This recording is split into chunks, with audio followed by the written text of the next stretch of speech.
Bismillahirrahmanirrahim. Assalamualaikum warahmatullahi wabarakatuh.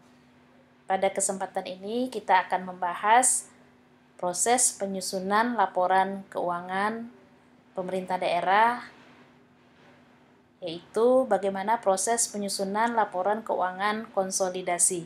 Sebelumnya kita sudah membahas proses penyusunan laporan keuangan SKPD dan PPKD. Nah, sekarang kita lanjutkan bagaimana proses penyusunan laporan keuangan konsolidasi di pemerintahan daerah. Referensi utama yang digunakan buku akuntansi pemerintah daerah terbitan Kamedia Yogyakarta. Kemudian buku praktikum penyusunan laporan keuangan pemerintah daerah terbitan Salemba 4 edisi kedua tahun 2019. Nah, tujuan pembelajaran yang pertama bagaimana memahami tata cara penyusunan laporan kertas kerja gabungan baik LRA, LO, dan neraca. Kemudian yang kedua, memahami tata cara penyusunan jurnal eliminasi dan jurnal penutup. Selanjutnya, bagaimana memahami tata cara penyusunan laporan keuangan konsolidasi. Kita akan jelaskan terlebih dahulu apa itu laporan keuangan konsolidasi. Laporan keuangan konsolidasi adalah laporan keuangan gabungan dari seluruh laporan keuangan PPKD dan laporan keuangan SKPD menjadi satu laporan keuangan entitas tunggal. Dalam hal ini adalah laporan keuangan Pemda sebagai entitas pelaporan. Nah, laporan keuangan konsolidasi ini disusun oleh PPKD yang dalam hal ini bertindak mewakili Pemda sebagai konsolidator. Laporan keuangan konsolidasi ini dibuat karena sistem akuntansi pemerintah daerah dibangun dengan arsitektur pusat dan cabang atau disebut dengan istilah home office, branch office. PPKD bertindak sebagai kantor pusat, sedangkan SKPD di sini bertindak sebagai kantor cabang. Jadi nanti masing-masing laporan SKPD, laporan PPKD, semuanya digabung menjadi satu, menjadi laporan keuangan Pemda. Nah, ini adalah bagan alur penyusunan laporan keuangan konsolidasi. Nah, dimulai dari laporan keuangan yang disusun oleh SKPD sebagai kantor cabang.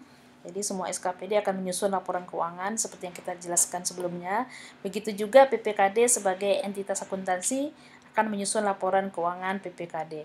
Nah, selanjutnya PPKD sebagai kantor pusat atau konsolidator akan melakukan penggabungan laporan keuangan seluruh SKPD dan PPKD sebagai entitas akuntansi menjadi satu laporan yang disebut laporan keuangan konsolidasi. Nah, laporan keuangan konsolidasi yang disusun, sini kita lihat ada 7 laporan sesuai dengan PP 71 tahun 2010. Ada laporan realisasi anggaran, laporan perubahan sal, neraca, laporan operasional, laporan perubahan ekuitas, laporan arus kas, dan catatan atas laporan keuangan pemerintah daerah. Berikut kita akan bahas tahap penyusunan kertas kerja konsolidasi. Nah, kertas kerja konsolidasi adalah alat bantu untuk menyusun neraca saldo gabungan seluruh SKPD dan PPKD. Nah, aktivitas utama dari penyusunan kertas kerja konsolidasi yang pertama menyusun worksheet laporan LRA, kemudian menyusun worksheet LO, dan menyusun worksheet neraca. Nah, ini contoh kertas kerja konsolidasi. Jadi ada kode akun, nama akun, kemudian laporan keuangan dari semua SKPD, kemudian PPKD, selanjutnya dibuat jurnal eliminasi untuk mengeliminasi akun-akun yang sifatnya resiprokal atau timbal balik. Nah, kemudian jadilah laporan keuangan Pemda. Ini bisa kita lihat contoh kertas kerja laporan realisasi anggaran. Misalnya di sini ada SKPD 1, SKPD 2, PPKD, kemudian masing-masing laporan SKPD dan PPKD, baik itu mulai dari pendapatan sampai dengan pembiayaan digabung, Nah, jadilah nantinya laporan LRA gabungan. Kemudian kita juga menyusun kertas kerja laporan operasional gabungan. Sama seperti halnya LRA, kita masukkan masing-masing di dalam tabel seluruh laporan SKPD, kemudian PPKB, kemudian digabung. Ya, jadi ini untuk LO. Nah, selanjutnya di sini kertas kerja neraca gabungan. Nah, ini juga semua neraca SKPD kita masukkan di dalam tabel PPKD, kemudian kalau ada jurnal eliminasi untuk akun yang resiprokal, kemudian jadilah nantinya neraca gabungan. Nah, jurnal eliminasi dibuat untuk menolkan RK PPKD dan RK SKPD yang merupakan akun resiprokal yang bersifat sementara di tingkat Pemda atau entitas pelaporan. Nah, jurnalnya bisa kita lihat, RK PPKD debitkan, RK SKPD kredit. Ya, sesuai dengan akunnya untuk resiprokal, sehingga nantinya akun RK PPKD dan RK SKPD akan nol. Tahap berikutnya membuat jurnal penutupan. Jurnal penutupan sudah dilakukan di entitas SKPD dan PPKD ketika menyusun laporan keuangan masing-masing, sehingga pada saat menggabungkan atau mengkonsolidasikan tidak perlu lagi membuat jurnal penutup. Nah, berikut adalah tahap penyusunan laporan keuangan. Tadi seperti kita jelaskan, terdapat 7 laporan keuangan yang wajib dibuat oleh pemerintah daerah.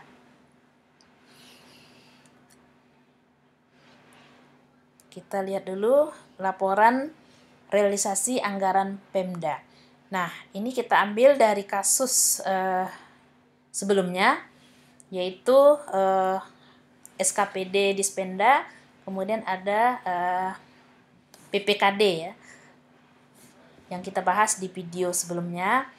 Nah, di sini hasil RRA untuk Dispenda dan PPKD akan kita gabungkan ya. Jadi di sini kita terlebih dahulu menyusun neraca lajur atau kertas kerja untuk menggabungkan LRA semua SKPD maupun PPKD. Nah, setelah kita gabungkan, barulah kemudian kita lanjutkan dengan langkah kedua, yaitu menyusun LRA Pemda. Nah, ini dia hasil gabungan. Kita lihat untuk LRA pemerintah daerah Kabupaten A. Setelah kita gabungkan, kita peroleh pendapatan asli daerah 250 juta, kemudian pendapatan retribusi parkir 145 juta. Kemudian dana alokasi umum 150 juta, sehingga total pendapatan 545 juta. Begitu juga dengan hasil gabungan belanja. Nah, karena kita di sini menggunakan ya Permendagri ya.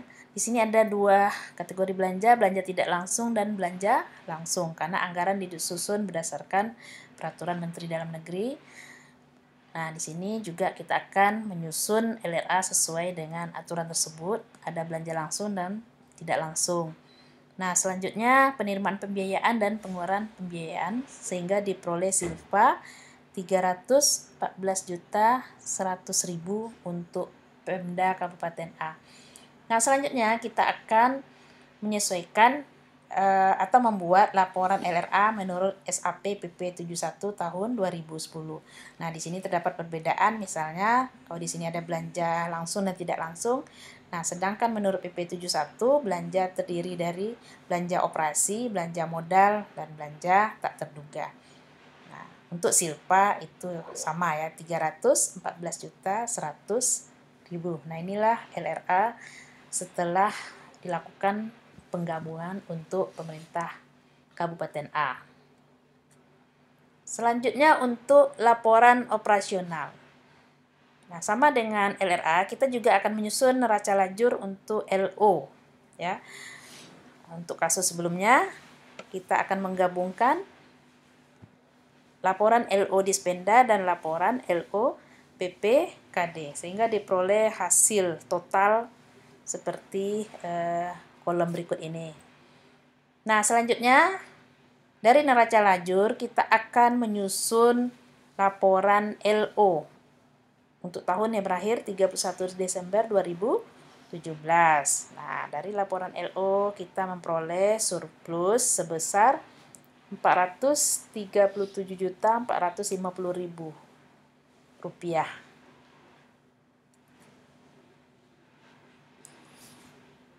Kemudian kita juga akan menyusun laporan perubahan ekuitas gabungan. Nah, kita lihat nanti ekuitas awal dari hasil yang sudah ditotalkan, kemudian surplus LO 437.450.000 sehingga diperoleh ekuitas akhir 1.112.450.000 yang akan menjadi nantinya ekuitas akhir di neraca akhir tahun 31 Desember 2017.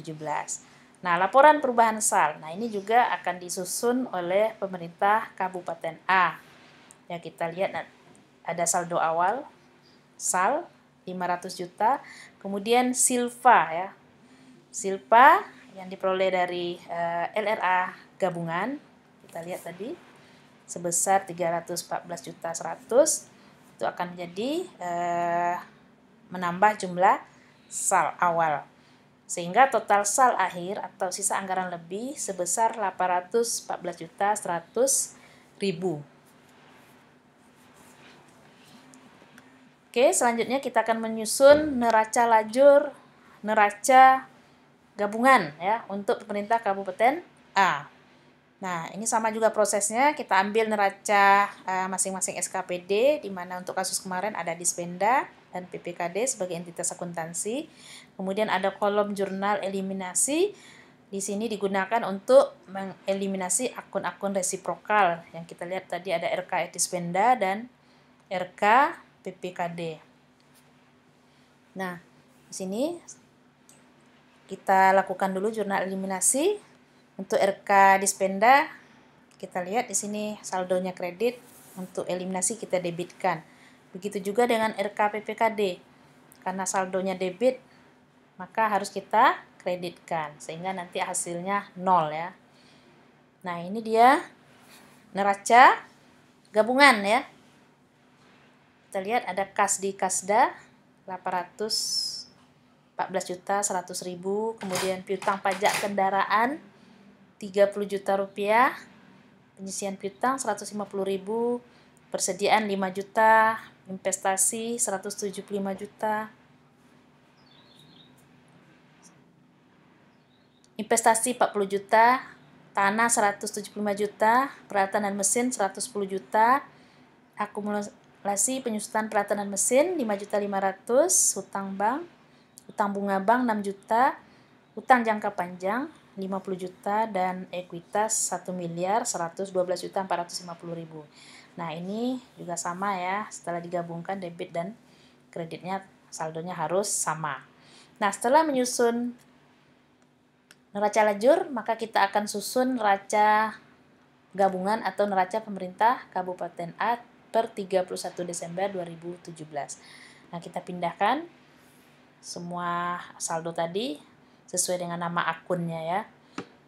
Nah, sehingga kita lihat bahwa atau kita hasilkan total aset harus sama dengan total kewajiban dan ekuitas. Di sini totalnya 1.168.450.000 ya, baik itu debit dan kredit itu sama nilainya. Kemudian Pemda juga harus menyusun laporan arus kas. Laporan arus kas ini hanya disusun oleh PPKD sebagai entitas pelaporan atau BUD. Sementara SKPD tidak menyusun laporan arus kas.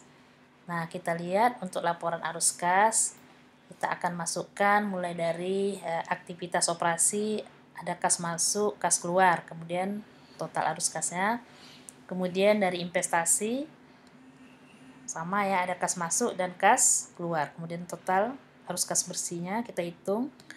Kemudian arus kas dari aktivitas dana cadangan, baik itu kas masuk dan kas keluar. Kemudian ada aktivitas pembiayaan, aktivitas non-anggaran.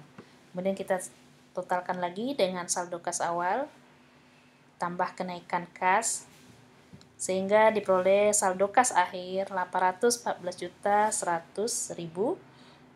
Nah, ini harus sama jumlahnya dengan kas di neraca. Nah, ini di neraca kita lihat kasnya Rp814.100.000. Jadi sama dengan saldo kas akhir di dalam laporan arus kas Pemda.